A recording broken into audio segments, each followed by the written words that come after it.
I thought I was gonna be Tony Hawk, like 360 ollies, mid-air kick flips, going down the half pipe, but doing a handstand, 360 no-scoping people off the back of my board, all that good stuff. I thought I was destined for it.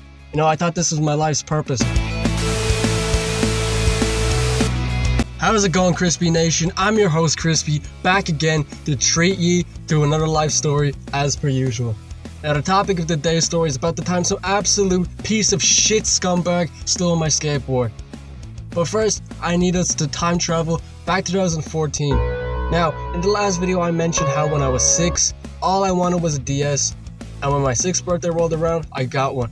But this time, replace the DS with a skateboard. Now, I need to give you a bit of context to tell you how much this skateboard meant to me. So, in 2014, I was turning 8, and in the days leading up to my 8th birthday, all I wanted in the world was a skateboard. I've been watching Tony Hawk. I've been watching our friends play Skate 3 on their Xbox 360s every time I went to their house. I thought I was going to be Tony Hawk, like 360 ollies, mid-air kick flips, going down the half pipe, but doing a handstand, 360 no-scoping people off the back of my board, all that good stuff. I thought I was destined for it. I thought this was my life's purpose. I thought I was going to be in the X Games, breaking world records. So anyway, my 8th birthday comes, and your boy is allowed to pick out a skateboard of his choice. And I picked the most pristine, excellent, hell yeah, badass skateboard you'll ever see. I'll put a picture of it on screen. It was a skeleton on fire playing the guitar. How hell yeah is that, man? And it's not edited. That's not Photoshop. That's a real photo taken by a professional photographer. Source, trust me, bro. So I get my skateboard, I'm over the moon, and immediately I go outside to test it. And I realized pretty quickly, I'm kind of cheeks at skating, I thought I was Tony Hawk, well, I was actually Tony Bird. Like, I couldn't do any tricks. The only trick, if you could even call it that, is the one where you make the board go like 180, like you stand on the back of it and then it flips around. I could barely do that.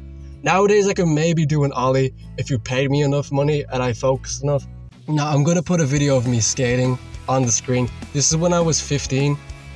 Yeah, as you can see, I'm smoking and trying to skate. Bro, I thought I was aura farming. Bro, this is tragic. Crispy in Skate 4 confirmed I'm a playable DLC character in Skate 4, you already know. Eventually, I knock on my friends' doors and they all come outside and we're just testing this thing out. No one can skate, everybody's falling off the board, hitting the Roblox oof sound every time they fall. And we realized pretty quickly, it's much more fun to just sit down on the board and go down people's driveways instead of actually trying to balance on the board, discipline, practice, and work hard. Now, in the meantime, a few weeks have gone by and I'm practicing on my board, getting better. I could hit kick flips now. I could hit the 360 no-scope with ease with my eyes closed.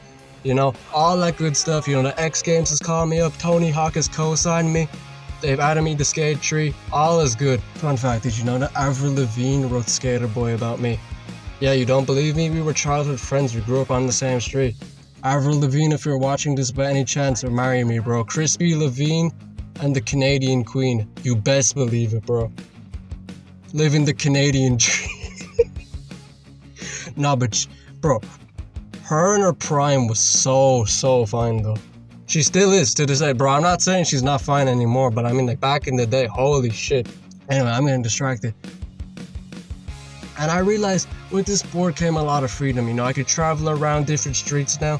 And there was this street, 3 streets down. Take a shot every time I see a street. And the people on this particular street were really chill. I really liked most of them, but there was one guy who stood out. So let me explain the roster we have here. There was this one guy, we'll call him Chris. Chris was like a year or 2 younger than me. He was chill as hell. But he had 2 older sisters and an older brother. We'll call his older brother Steven. Steven was always stone. I swear this guy was a stoner, man. He'd always take Snapchats of me because he said I looked like Luis Suarez, and him and his friend would be like, yo, it's Luis Suarez, pretend to bite my arm.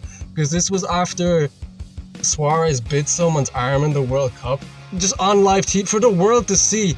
And apparently I used to look like him when I was young, and they'd pose their arms in front of me and be like, yo, pretend to bite me for the Snapchat. They had to have been stoned. Anyway, Chris's 2 older sisters, one was Avril Lavigne, and we'll call the other fucking Melissa. Avril and Melissa, they were obsessed with me. They'd always be asking, oh, do you want to come to our house? But they were twice my age. And then one day they're like, do you want to come to our house for a pool party? And my hopes are sky high. You know, I'm picturing like the best of the best. I picture like a big like marble pool with like a hot tub and shit. I get there and it's just like one of those like shitty inflatable pools that fit like 3 people. But you know, I'm a glass half I'm a glass half water. I'm a glass half full kind of guy, you know, it is what it is, but it was kind of cool. But there was one problem. I couldn't bring my skateboard into their house because their mom was chill as hell. Like, she'd let me watch TV while they ate dinner and stuff. I'd just be chilling at their house watching TV most of the day. The only problem is that Chris's mom wouldn't let me bring my skateboard into the house, which is understandable. She was so lenient. Like, she'd let me watch TV in her house all day, and the only thing she asked is, don't bring your dirty ass skateboard into my house. Even though my skateboard was pristine condition, minty clean, brand new, practically just out of the box. You know, it had a skeleton playing the fucking guitar, man. So I'm denied entry to the door, even though I'm a VIP. And I'm thinking, what do I do? I could have easily dropped my board home. It was literally around the corner. Like, it would have taken me 2 minutes tops. Tops. But no, there's this one guy outside who I hate. This is the antagonist of our story. We're gonna call him Bradley. Now, Bradley, what he'd do is he'd walk to the shop with me. There used to be a shop in my area. It's closed for years now. But he'd come into the shop with me and I'd be like, I'm not getting you anything, because he'd have no money ever. And you know, he'd pick out 2 cans of Coke for himself and make me pay for it. Like, he'd give it to the cashier, be like, yo, he's paying. I'm like, I didn't agree to this. And he'd always be like, I'll pay you back. Mother's great, even though his mom was alive and healthy. And all this stuff, man. And I just hated this guy so much. So he's the only guy outside on the street. And I'm like, will you mind my board for me, please? And he's like, I won't steal it. And he starts naming every dead relative he has, saying, I won't on my great Aunt Petunia's grave who died in the 12th century and all this stuff. He swore on every ancestor who may or may not still be alive. And I'm like, you know what? I'm putting my faith into you, because you did swear on your great Aunt Petunia's grave who did die in the 12th century, right? And he's like, right. So I go to the pool party, bro. I have a blast, man, you know. I don't know why these girls were obsessed with it. They probably thought I was cute, like, not in like a weird way. But anyway, I get done swimming around, you know. Before party ends, it was just 3 people in a small inflatable pool. And I'm outside, and I'm soaking wet. You know, I have no shirt on, I only have my shorts on. And I noticed pretty quickly, Bradley and my board are gone. And I'm like, great. Are you fucking for real? So I walk home, still sopping wet, go in the door, and I have to tell my father, who just bought me this nice ass skateboard. And I'm like, yo, someone stole my skateboard. And he's like, are you fucking for real? And he's doing that. I'm not mad, I'm just disappointed voice. And I'm like, it's gonna be a long day, isn't it? And he starts interrogating, who did you give it to? Why did you give it to them? And I'm like, but Dad, he did swear on his great Aunt Petunia's grave who died in the 12th century. And he's like, I don't give no fuck about Aunt Petunia who died in what century, bro? And he's like, we're going getting that board back. Do you know where he lives? Luckily I did. This guy lived like a street down from the street I was just on. So eventually we go down to his house. My dad is marching like an Imperial stormtrooper. He's fucking red with rage. And I'm just there trailing behind him, like, he won't even talk to me because he's so mad. And I'm just trailing behind him like, I'm just so confused. I'm just kind of like his sidekick.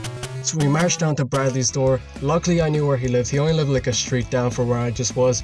And you know, I'm just waiting with anticipation. And I knock on the door. And for about a minute, there's no movement inside. But I hear a TV playing what sounds like a sitcom, like Friends or Big Bang Theory. So after about 61 seconds, I hear what appears to be movement coming inside the house. And I hear footsteps, and I see the silhouette of what looks like a pink bathrobe through the slightly frosted transparent glass. And a woman opens the door, and she is dual wielding a glass of red wine in one hand and a cigarette in the other hand. And now I'm in a Pokemon boss battle. You know, I'm locked in. My opponent is a wine man, a quintessential, very common archetype.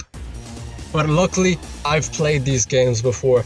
I have mastered this archetype for many moons. The nicest, most kind women in the world. Some days, if you catch them on a bad day, they can be your worst nightmare. "Oh, I've appeared to catch Bradley's mom on one of her off days." And she's just like, "What?" I'm like, "Did you see a skateboard?" She just sighs and goes, she turns around, hands me my badass skeleton skateboard, and she's like, "Sorry for Bradley." Closes, slams the door shut on me. And then I go to my dad, I got it back. I'm so happy. And he's like, "Did you learn your lesson?" I'm like, "For once and for all." That's the only time I've ever used that in my life. That's my second time I've ever said it. You only hear that in like cartoons like The Simpsons. Like, "For once and for all." Bro, no one actually says that shit. But yeah, that's the epic saga about the time that I got my skateboard stolen and retrieved in the same day. If you did enjoy, please like and subscribe and keep up to date with the Crispy Chronicles. I'll see you in the next episode.